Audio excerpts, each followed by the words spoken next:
नमस्कार दोस्तों, मैं हूं निरंजन कृष्णा और आप देख रहे हैं सब पर नजर।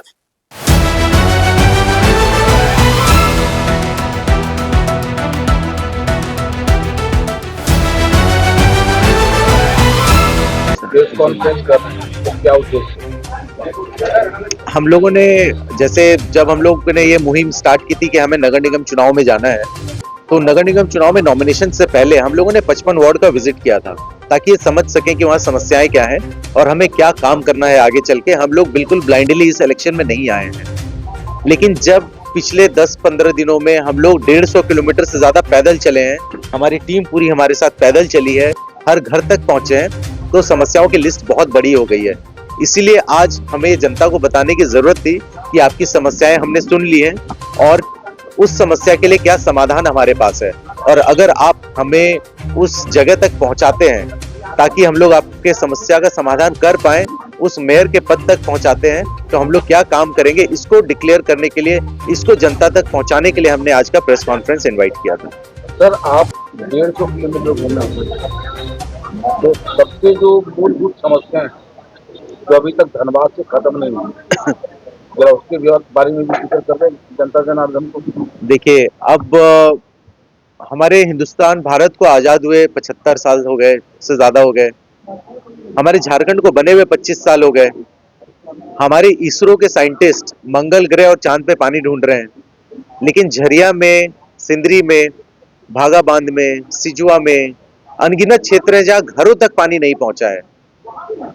तो मुझे नहीं लगता है कि हमें विश्व गुरु, हमें एक विकसित देश, एक विकसित राज्य, ऐसा राज्य जो पूरे देश को 40% से ज्यादा मिनरल्स प्रोवाइड करता है, कोल, आयरन, उसको हमें विकसित कहने का अधिकार भी है जब तक हम लोगों को पीने का पानी न दे पाए।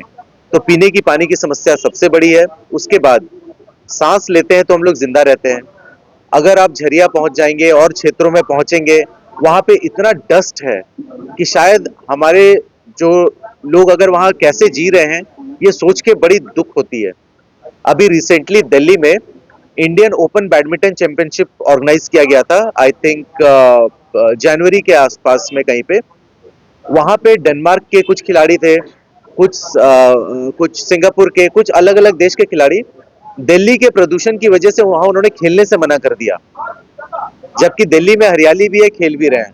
अगर वो झरिया या धनबाद जैसे जगह पे आ जाएंगे तो शायद वो सर्वाइव ही न कर पाए 7 दिन से ज्यादा। आप समझ लीजिए कि हम लोग कहाँ हैं इस समय में। सर, मैं एक चीज कहना चाहता हूँ, आप पढ़े लिखे इंसान हैं, इंटेलेक्चुअल पर्सन हैं, तो आपकी समझ में ऐसा कुछ है कि पॉल्यूशन को हम कैसे कंट्रोल करेंगे, क्योंकि अभी तक तो नहीं कर पाए। बिल्कुल। तो पोल्यूशन का मेन रीजन क्या है? धुआं, धूल, यही है मेन पोल्यूशन का रीजन। अब वो डस्ट का ओरिजिन कहाँ से होता है? माइनिंग हो रही है, वहां से हो रहा है। और उसके अलावा आउटसोर्सिंग माइनिंग, चलिए एक ही बात है, वहां से हो रहा है। और जो हमारी खुली जमीनें हैं वहां से हो रहा है। अगर आप गूगल पे सर्च करके देख लीजिए दूसरे देशों का, वहां पे या तो कंक्रीट सीमेंट से आपकी रोड फुटपाथ बनी हो या घास लगा हो। तो फिर मैं वापस एफोरेस्टेशन डिफोरेस्टेशन पे आता हूँ। घास लगा देंगे तो धूल नहीं उड़ेगी। जहां आउटसोर्सिंग वालों ने या फिर जहां कोलियरी का कोल पड़ा हो, जहां पत्थर पड़े हो, वहां से डस्ट उत्पन्न होता है। अगर स्प्रिंकलिंग से उनपे पानी का छिड़काव किया जाए, अब पानी कहां से आएगा? तो बारिश का पानी ही उस कोलियरी में जमा होता है, वहीं से आपको स्प्रिंकलिंग कराना है, बड़े एरिया पे कराना है। पैसे खर्च होंगे, लेकिन लोगों की जिंदगी से बड़ा तो नहीं है पैसा। चलिए, बहुत अच्छी बात है, आपका सुझाव शायद जनता को बहुत अच्छा लगेगा। अब सवाल है कि धनबाद अभी भी कई साल पीछे है, अगर हम पुलिस की देखें, तो इसको गति कैसे मिलेगा? क्योंकि अभी तक जो भी मेयर बना है सब अपना अपना एक एजेंडा लेके आया है, लालच दिया है जनता को। हो सकता है 2000 रुपया भी दिया हुआ, शायद दारू मुर्गा भी चलता है, और जनता उसी में जाके फंसती है। इस बार भी जनता लगता है कि वैसे ही कुछ कार्य करने वाली है, लेकिन ये सिलसिला जो है कब तक चलेगा, इसके पीछे कारण क्या है, जरा बताइए। देखिए, आज के डेट में जनता बहुत स्मार्ट है। वो समझती है कि वो 2000 रुपए या जो खाना या थोड़े पैसे उनको मिल रहे हैं, वो अगले 5 दिन में खत्म हो जाएंगे।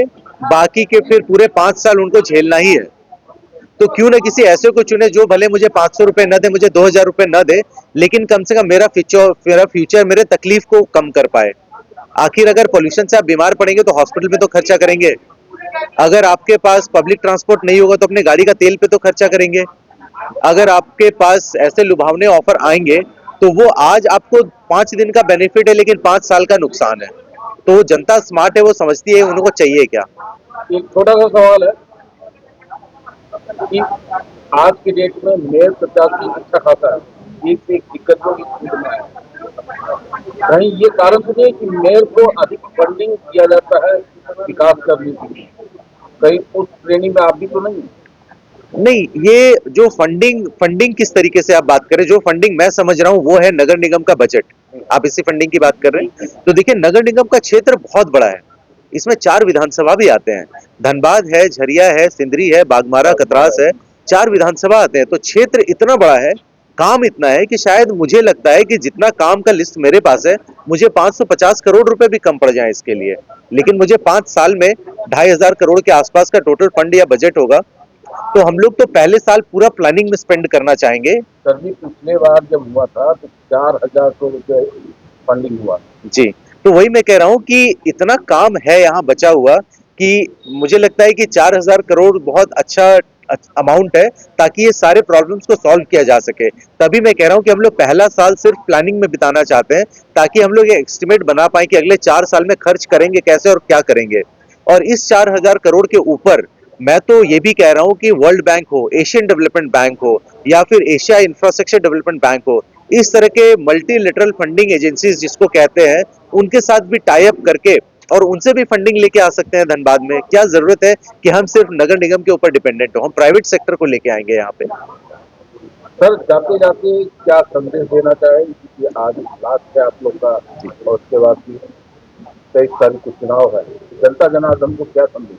देखिए, जनता को मैं यही संदेश देना चाहता हूं कि जब भी आप किसी दूसरे राज्य में जाएंगे, दूसरे शहर में जाएंगे, दूसरे देश में जाएंगे और आप धनबाद का नाम लेंगे, तो धनबाद कोल नगरी के नाम से जाना जाएगा, धनबाद गुंडागर्दी के नाम से जाना जाएगा, धनबाद माफियाओं के नाम से जाना जाएगा। ये समय है धनबाद के छवि को पूरे देश में बदलने का, और आपका वोट इस छवि को बदलने में हेल्प करेगा। जब धनबाद जाना जाएगा शिक्षित लोगों के लिए, जब धनबाद जाना जाएगा सभ्य लोगों के लिए, जब धनबाद जाना जाएगा विकासशील शहर के नाम पे, जब धनबाद जाना जाएगा डेवलपमेंट के नाम पे। सर, आप अपना चुनाव चिन्ह बता दीजिए, मेरा जी नंबर बता दीजिए। जी प्रकाश कुमार मेरा नाम है, जेएलकेएम पार्टी का समर्थित उम्मीदवार हूँ। मेरा क्रमांक संख्या 12 है और मेरा चुनाव चिन्ह सीसीटीवी कैमरा 4।